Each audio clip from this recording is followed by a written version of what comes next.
बिजली बिल राहत योजना 2025-26 अर्थात एक मुश्त समाधान योजना का आरंभ वाराणसी में 1 दिसंबर से किया जा रहा है, जो कि 28 फरवरी 2026 तक 3 चरणों तक चलेगा।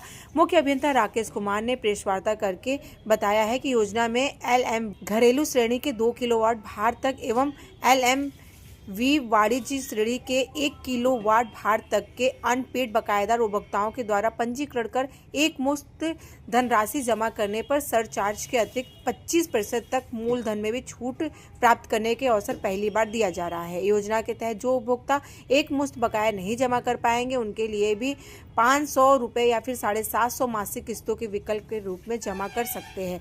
एक मुश्त भुगतान करने पर प्रथम चरण में 25%, द्वितीय चरण में 20 एवं तृतीय चरण में 15% मूल बकाये में अतिरिक्त छूट का लाभ मिलेगा। जो विद्युत बिल राहत योजना है, इसमें घरेलू श्रेणी के 1 किलोवाट, 2 किलोवाट के और कॉमर्शियल के 1 किलोवाट के 2 प्रकार के उपभोक्ताओं को छूट दी गई है।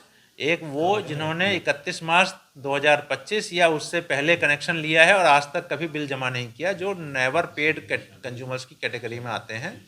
दूसरा, जिन्होंने 31 मार्च 2025 से पहले कभी बिल जमा किया लेकिन उसके बाद में नहीं जमा किया, वो लॉन्ग अनपेड कंज्यूमर्स की कैटेगरी में आते हैं। उनको भी ब्याज पर 100% छूट मिल रही है 31 मार्च 2025 तक के ब्याज पर।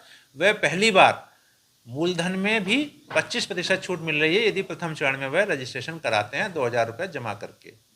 दूसरी चीज़ ये है कि जो लोग विद्युत चोरी अधिनियम के अंतर्गत जिन पर कार्रवाई हुई है, उन पे भी राजस्व निर्धारण में 50%, जिसका अंतिम राजस्व निर्धारण हो गया है, उनको 50% निर्धारण की छूट दी जा रही है। वो पहले महीने मतलब 1 दिसंबर 2025 से लेकर के 31 दिसंबर 2025 के बीच में जो प्रथम चरण चलेगा, उसमें रजिस्ट्रेशन कराएंगे तो उनको 50% की छूट मिलेगी। द्वितीय चरण में जो 1 जनवरी 2026 से 31 जनवरी 2026 तक चलेगा, उसमें 45% की छूट मिलेगी। और तृतीय चरण में जो 1 फरवरी 2026 से 28 फरवरी 2026 तक चलेगा, उसमें 40% की छूट राजस्व निर्धारण में मिलेगी। उनको राजस्व निर्धारण प्लस जो छूट के बाद मिलेगा वो राजस्व निर्धारण की राशि और जो समन शुल्क की धनराशि है वो जमा करना पड़ेगा। जब वो जमा कर देंगे तो यहाँ से APT थाने के थ्रू कोर्ट में सबमिट हो जाएगा डिटेल और उनका मुकदमा वापस हो जाएगा। सर, कितने ऐसे हैं जो अभी बकाया है, कैसे कितने व्यक्ति हैं अभी तक? जो लॉन्ग अनपेड और नेवर पेड 2 कैटेगरी में हमारे यहाँ पर ऐसे कंज्यूमर्स को सुविधा दी जा रही है। तो जो लॉन्ग अनपेड कंज्यूमर हैं 1 किलोवाट, 2 किलोवाट के या एक घरेलू या 1 किलोवाट कॉमर्शियल के, चाहे शहर के हों देहात को, वाराणसी जनपद में उनकी संख्या 1,92,880 है। इन पर टोटल मूलधन प्लस ब्याज मिलाकर के 774 करोड़ रुपया लगभग बकाया है। और जो नेवर पेड कंज्यूमर्स की श्रेणी में हैं, वो टोटल वाराणसी जनपद में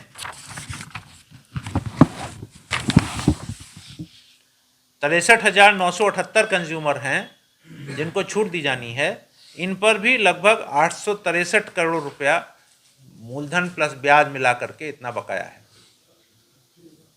863 जमा 774 1637 करोड़।